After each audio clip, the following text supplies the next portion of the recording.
organizations being engaged. So I want to thank you for the time you spent with us today. And I warned you, I'm coming back at you again for more information. And we just met, as I said, with a bipartisan group of mayors, law enforcement, and community leaders. And we discussed a comprehensive strategy that I'm releasing today to combat the epidemic of gun violence and other violent crime that we've been seeing in our country for far too long, that has spiked since the start of the pandemic over a year ago.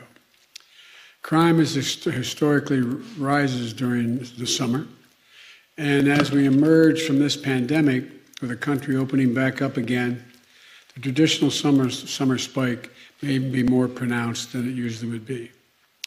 For folks at home, here's what you need to know. I've been at this a long time, and there are things we know that work that reduce gun violence and violent crime, and things that we don't know about. But things we know about, background checks for purchasing a firearm are important. Ban on assault weapons and high-capacity magazines.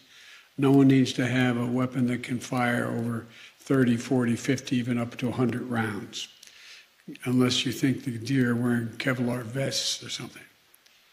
Community policing and programs that keep neighborhoods safe and keep folks out of trouble. These efforts work, they save lives. But over time, these policies were gutted or woefully underfunded. In our conversation today, we talked about our strategy to supercharge what works while we continue to push the Congress to act on sensible gun violence legislation. First, we discussed cracking down, as you heard from the Attorney General, on rogue gun dealers. We know that if there is a strict enforcement of background checks, then fewer guns get into the hands of criminals. Background checks have thus far kept more than 3 million guns out of the hands of felons, convicted felons, fugitive, domestic abusers, and others prohibited from being able to purchase a gun. And there's still too many loopholes in that system. And today, enough rogue gun dealers feel like they can get away with selling guns to people who aren't legally allowed to own them. And I might add, the Second Amendment from the day it was passed limited the type of people who could own a gun and what type of weapon you could own. You couldn't buy a cannon. Those who say the blood of patriots, you know, and all the stuff about how we're going to have to move against the government. Well, the tree of liberty is not water with the blood of patriots. What's happened is that there never been, if you want to think you need to have weapons to take on the government, you need F-15s and maybe some nuclear weapons. The point is that there's always been the ability to rationally limit the type of weapon that can be owned and who can own it. The last time we had data on this issue of who was purchasing guns was more than 20 years ago. 5% of gun dealers, turns out, in the study we did, showed that 90% of illegal guns were found at the crime scenes sold by 5% of gun dealers. 5% sold 90% of the guns found at crime scenes. And these merchants of death are breaking the law for profit. They're selling guns that are killing innocent people. It's wrong, it's unacceptable. As the Attorney General said, we're going to crack down on those gun dealers and the violent criminals they knowingly arm. In April, I announced that the Justice Department is going to be issuing an annual report on gun trafficking so we can update that data. Today, the department is announcing, as they just did, a major crackdown on stem the flow of guns used to commit violent crimes. It's zero tolerance for gun dealers who willfully violate key existing laws and regulations. Let me repeat, zero tolerance. If you willfully sell a gun to someone who's prohibited from possessing it, if you willfully fail to run a background check, if you willfully falsify a record, if you willfully fail to cooperate with the tracing requests or inspections, my message to you is this: we'll find you, and we will seek your license to sell guns. We'll make sure you can't sell death and mayhem on our streets. It's an outrage. It has to end, and we'll end it, period. Second, we discussed disrupting illegal gun trafficking. Now, the gun lobby wants you to believe that cities that are had the toughest gun laws still have the highest rates of gun violence. as was pointed out by the group we had today in our roundtable. The violence is, so they argue, why do you need those gun laws if they don't work in cities that have tough laws? Don't believe it. Here's the truth. Today's conversation with Mayor Scott of Baltimore, for example, echoed what we know to be the case and hear from mayors all across the country. Mayors have the power to help shape and enforce the laws in their cities, but they can't control the laws in neighboring cities and states, even though the gun legally bought there often ends up in their streets. Mayor Scott says that 80% of the guns in Baltimore were acquired outside the city. Outside the city. There's little he can do about that. So we have to act. As part of our strategy, the Justice Department is creating 5 new strike forces to crack down on illegal gun trafficking in the corridors supplying weapons to cities like New York, Chicago, Los Angeles, Washington, D.C., and the Bay Area. With these strike forces, local and federal law enforcement and prosecutors are going to be able to better coordinate the prosecution of illegal gun trafficking across city and state lines. So, illegal guns sold from the back door of a gun shop in Virginia don't end up in a murder scene in Baltimore. And if they do, then local and federal law enforcement can better coordinate to trace illegal gun sales back to a shady gun dealer and hold them accountable. Police Chief Murray of the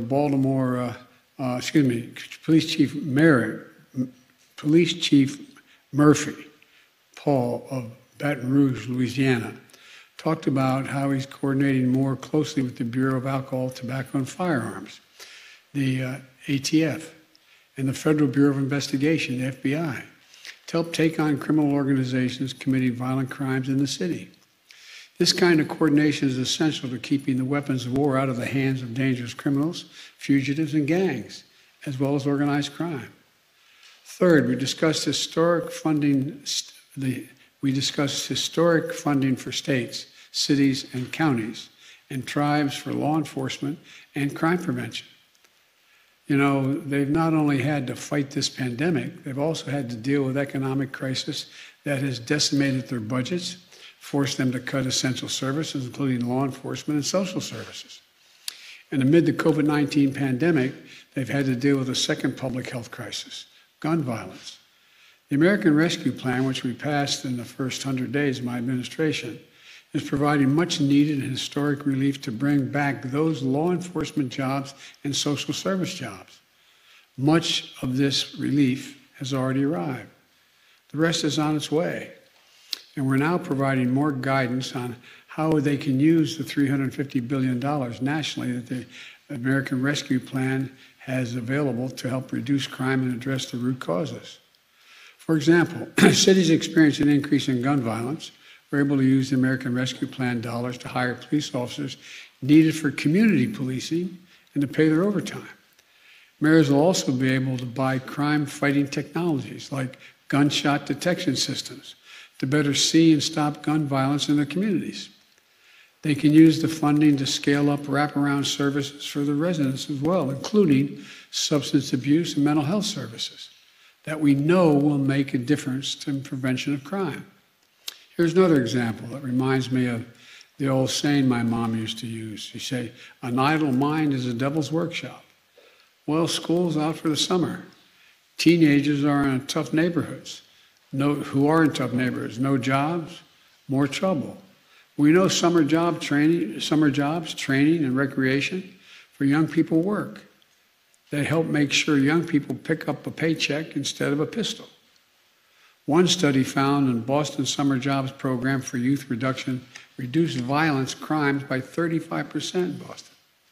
Another study found that a program that offers high school students in Chicago a good summer job and an adult mentor and behavioral therapy led to a 45% drop in violence. We can invest in more of these programs with the American Rescue Plan. And here's another thing states, cities, counties, and tribes can do with that funding. When someone finishes their time in prison, we can't just continue to give them $25 and a bus ticket. They end up right back where they started and got them in trouble in the first place.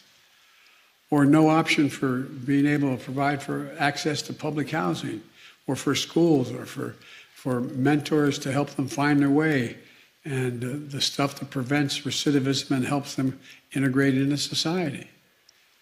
That's changing with guidance and we're issuing today. The American Rescue Plan funding can help formerly incarcerated people get skills training, apprenticeships, and work experience so they can gain stability and security and a chance for a better life rather than going back to exactly what they left.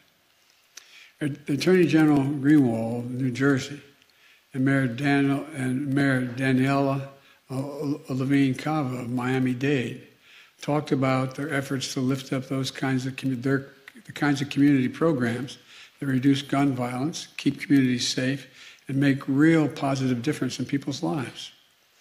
And for folks at home, the American Rescue Plan, which is a once-in-a-generation investment to reduce violence in America, is available. I'm proud of it. It means more police officers, more nurses, more counselors, more social workers, more community violence interrupters to help resolve issues before they escalate into crimes. It means we go after the people who flood our streets with guns and the bad actors who decide to use them to further terrorize the communities. It means saving lives, and Congress should in no way take away this funding. It's already been appropriated. In fact, a few weeks ago, the bipartisan United States Conference of Mayors, the National League of Cities, National Association of Counties, they all came out forcefully against efforts to reclaim American Rescue Plan funds that have already been allocated to the states, cities, and counties and tribes. This is not a time to turn our backs on law enforcement or our communities. Fourth, we discussed the need to support community violence intervention. These are local programs that utilize trusted messengers, community members and leaders, to work directly with people who are most likely to commit gun crimes or become victims of gun crimes. We know who they are. They intervene before it's too late, these interrupters. Turn down the temperature. Halt the cycle of retaliation. Connect people to social services. And it works. Community violence intervention programs have shown a reduction in violence of up to 60% in many places. We heard from two community leaders that do this work. Eddie, thank you for coming from Chicago. You were really, quite frankly, it was impressive, your presentation. And Devon Bogan from Richmond, California. Eddie was formerly incarcerated for gun homicide, and Devon lost his brother to gun violence. And Eddie worked as a violence interrupter. Now he runs a program that provides high-risk men with cognitive behavioral therapy to help them react to the impulses by slowing down rather than following through on the violence. It puts them in paid jobs to change their trajectory. The program has reduced shootings by 40%. Devon runs a program across California and 6 other states that enroll high-risk individuals in peace fellowships, complete with intensive mentoring and social services. It's saving lives. In Sacramento, for example, 91% of the participants stayed away from gun violence. States and cities should invest in American Rescue Plan funds in those kinds of anti-violent crime programs. And today I'm announcing that the White House will be working with 15 jurisdictions that are doing exactly that, from Baltimore to Baton Rouge to Memphis to Minneapolis, to build up their community violence intervention programs starting this summer. And Mayor Steve Allender of Rapid City, South Dakota, a Republican and a former chief of police himself, joined us today and will be part of the effort to help disrupt cycles of crime and violence in his community and nearby tribal communities. We need more mayors to follow, and I'm going to be keep pushing for more of these proven programs, which are part of the American Jobs Plan in my budget. Fifth, and I'll close with this, we talked about the lives we lost have already been lost and the lives that we can save. We talked about how much pain and loss so many people have experienced and so many people have now accepted as their fate here in America. We have an opportunity to come together now as Democrats and Republicans as fellow Americans to fulfill the first responsibility of government and our democracy, to keep each other safe. Enough. That means Congress passing sensible gun prevention, violence prevention initiatives is worried. It makes sense. Background checks, ban on assault weapons, repeal of liability shield for gun manufacturers. It means the Senate reauthorizing the Violence Against Women Act, my proudest legislative accomplishment, to close the so-called boyfriend loophole. It's boyfriend and stalking loophole to keep guns out of the hands of abusers. We added the provision saying if you have a stay-away order, you are stalking someone and you're told that has to stop, you can't own a weapon. Every single month, an average of 57 women are shot and killed by an intimate partner. We can help stop that. It means confirming my outstanding nominee to lead the the ATF, David Chipman. It's been without a leader for a while. The top job has been unconfirmed for much too long. A career and distinguished ATF official for 25 years, David is eminently qualified for the job that we desperately need to fill. As Vice President, I pushed hard to lift the freeze on gun violence research at the Center for Disease Control, the CDC. Guess what? Why should they not be able to study gun violence and what causes it?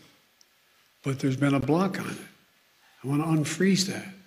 As president, my budget doubles funding for the gun violence research at the CDC and the National Institutes of Health, the NIH, to study gun violence as a public health threat that it is. And while we keep pushing there, Vice President Harris and I also, and our entire administration, will continue taking action where we can. Let's stop the proliferation of ghost guns, as we announced back in April with the Attorney General. And we need to support the development of smart gun technologies. This doesn't affect responsible gun owners or Second Amendment rights. It helps keep guns out of the hands of people who shouldn't have them in the first place, from a child who accidentally picks it up to a burglar or a violent criminal trying to steal it and use it. We need to keep building on the gun violence and crime prevention strategy we're laying out today. Folks, this shouldn't be a red or blue issue. It's an American issue. We're not changing the Constitution. We're enforcing it, being reasonable. We're taking on the bad actors doing bad and dangerous things in our communities and to our country. Talk to most responsible gun owners and hunters. They'll tell you there's no possible justification for having 100 rounds in a magazine of a gun. Like I've said before, what do you think? The deer wearing Kevlar vest? Responsible gun owners will tell you that there are too many people today who are able to buy a gun but shouldn't be able to buy a gun. And these kinds of reasonable reforms have overwhelming support from American people, including gun owners. The bottom line is this. Let's show the world and show ourselves that democracy works, that we can come together as one nation. We can do this and save lives. So thank you. God bless you all, and may God protect our troops. And again, I thank you all for participating. But the bad news for you all is I'm coming back. I need your continued help. So thank you very, very much. In general, thank you. Mr. President, are you still holding out hope that Congress can pass another assault weapons ban? I never give up hope. How do you feel about the bipartisan infrastructure deal that's been released? I'll tell you that when I get the final numbers tonight. Mr. President, what do you feel is the most effective thing that government can do to change the mindset of those who feel compelled to pull the triggers of these guns? By being engaged in a whole range of programs we talked today, everything from mental health programs to engaging people early on and letting them know there's other options. Making sure that when a child is young, they have access to real education. They get started off on the right foot. Making sure that when someone gets out of prison, they're not denied public housing. They don't have to go back under the bridge where they're living before, that they're able to get help for health care, et cetera. And re-engaging them in the neighborhood, giving them some hope, some opportunity. And in the meantime, making sure that those folks who are taking advantage of them by taking advantage of their situation are in fact held accountable. Thank you all so much. In favor of the voting rights bill, do you think it's time to reform the filibuster?